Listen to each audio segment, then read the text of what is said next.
Hello everyone, I'm Greg Weaver. Welcome to the Audio Analyst.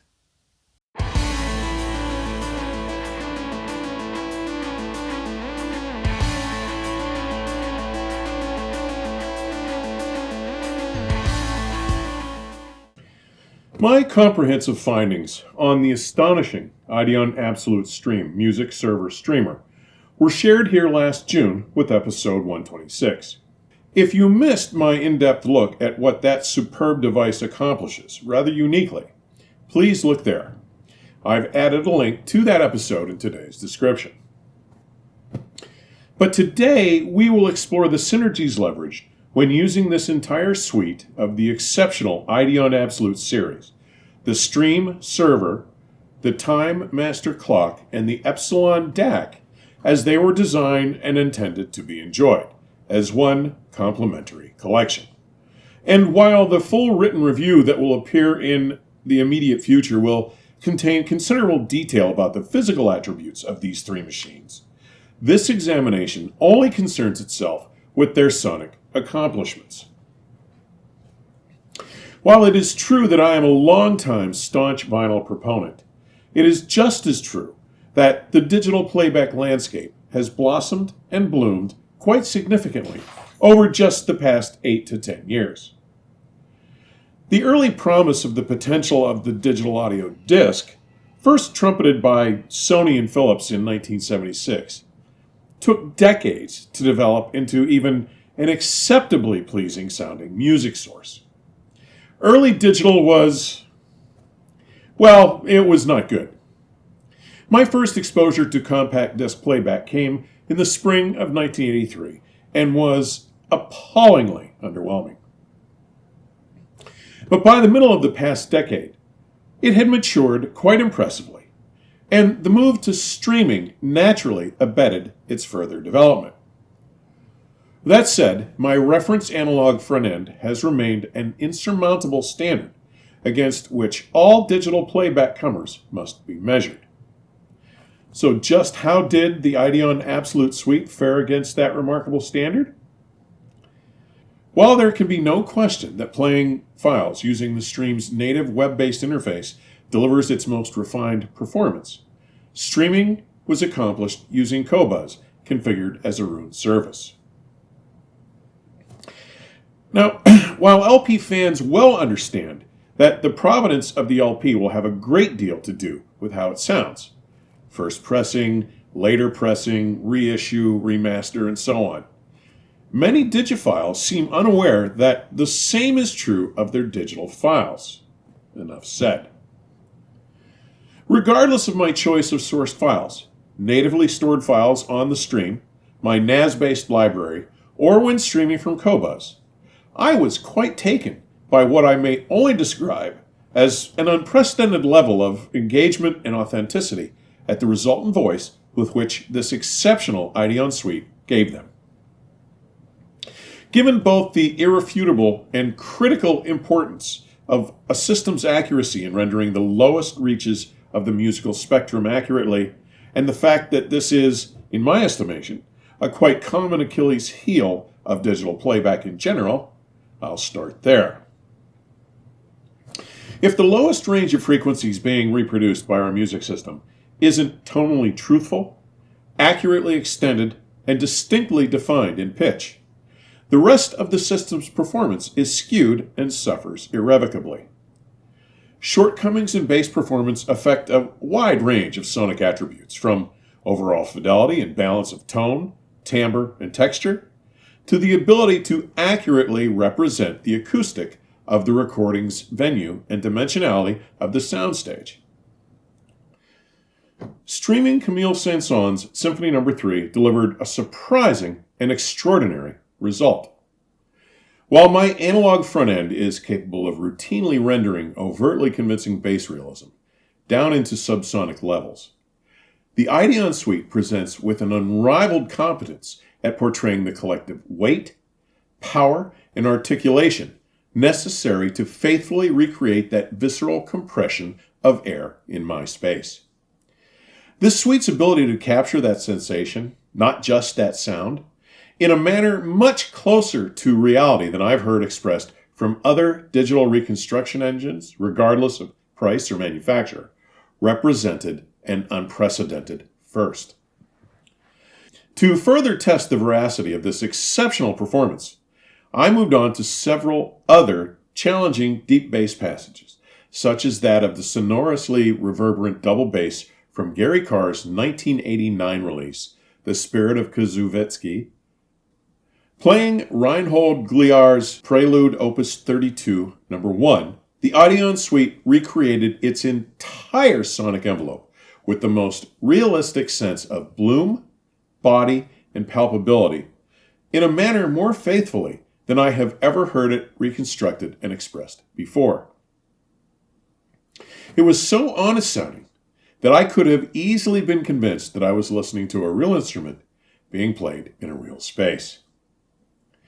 Given that my reference loudspeakers faithfully regenerate bass down into the 16 Hz region, I suspect that I may be more sensitive and or critical about the finer characteristics and nuances of bass performance than many.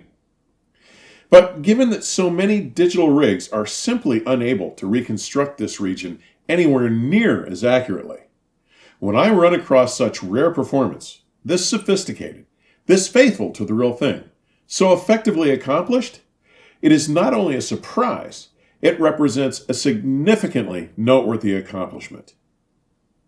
Another attribute where digital routinely falls short of analog performance is in its ability to faithfully recreate space, especially the shapes and sizes of instrumental voices as they are located throughout a soundstage.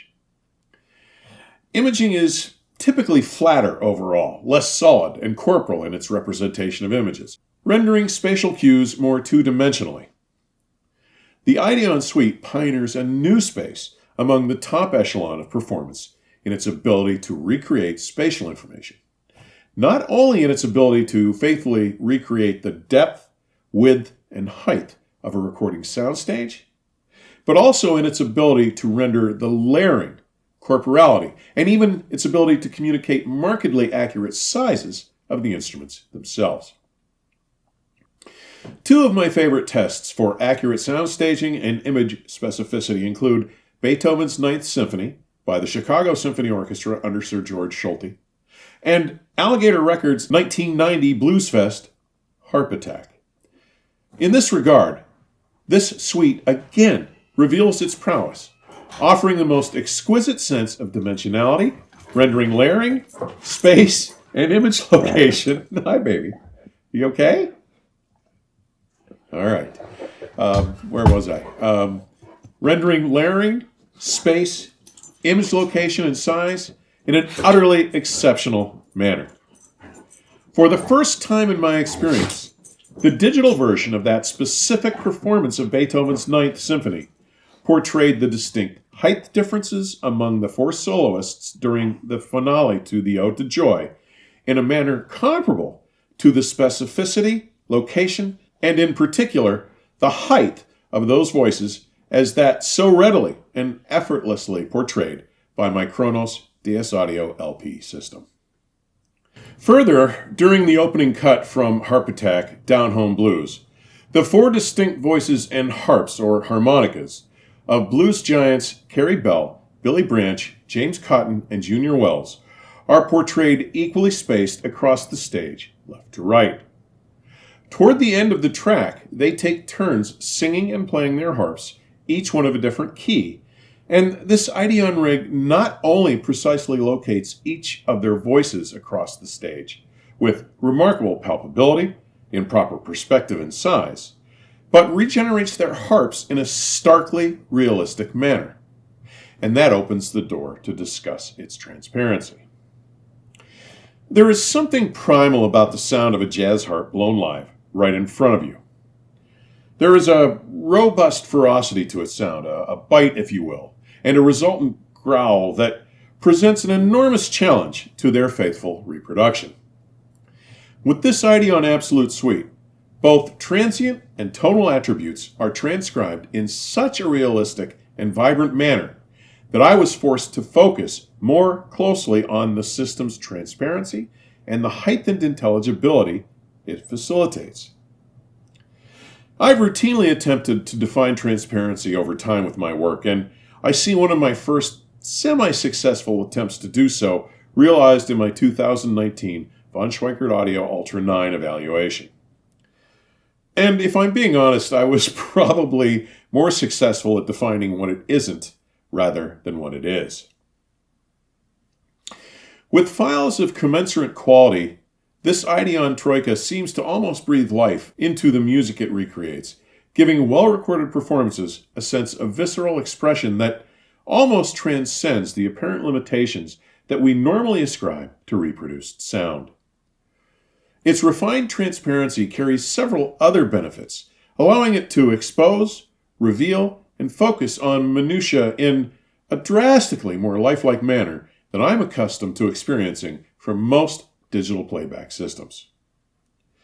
This remarkably sophisticated level of resolve and its resultant enhanced expressiveness is so lifelike in its depiction, further extracting its ability to transcend the final barrier between components and listener.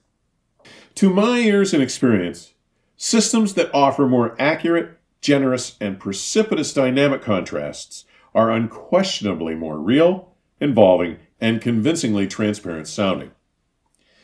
One of the biggest obstructions to our music system's ability to credibly suspend our disbelief and convince us that we are listening to a live performance is the dynamic constrictions imposed by the inherent limitations of the electronics and transducers used to reproduce music.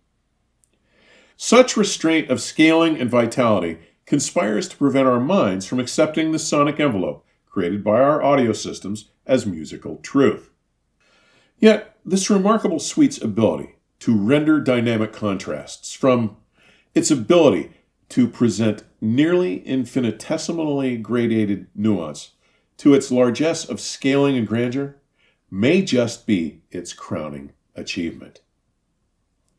At the time of this audition, the Ideon Absolute Epsilon DAC sets the measured benchmark for the industry's highest dynamic range to date, up to 140 decibels. The musical relevance of this supreme accomplishment is not an increase in overall loudness, but a resultant refinement and expansion of expressiveness. Its significantly heightened and augmented capability imparts it the ability to more accurately and eloquently express the inherent dynamic differentiation of scaling and other musical transitions. Think I'm exaggerating? Listen to Fade to Black from Dire Straits' sixth and final studio album, 1991's On Every Street. Martin Knopfler's subtle, guttural, under-his-breath growl that typically escapes notice, or certainly this kind of definition and lucidity, about 27 seconds in, has never been more expressly fine-spun. Better still, listen for the visceral jolt of his breath hitting the microphone diaphragm as it simply explodes into the room with near concussive pressure and force at about 1 minute in when he pronounces the letter P from the phrase, "Bet you already made a pass."